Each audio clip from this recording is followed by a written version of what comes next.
त्याला काय द्यायचं असा दररोजचा प्रश्न असतो। या पद्धतीने मराठवाडा स्पेशल असलेलं थालीपीठ तुम्ही जर करताल तर लहानांपासून मोठ्यांपर्यंत सगळ्यांना आवडेल।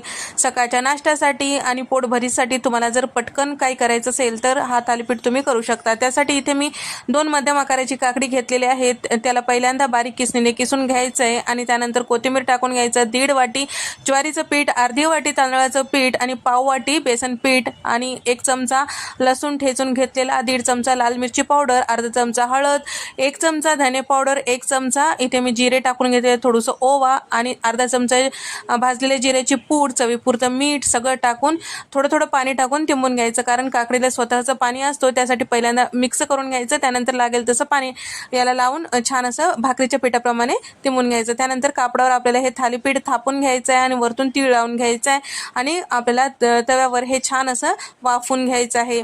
पहिल्यांदा या पद्धतीने थोडंसं तेल टाकून वाफून घेतल्यानंतर दोन्ही साईडला खरपूस असं भाजून घ्यायचं। तर लोणच्यासोबत, दहीसोबत तुम्ही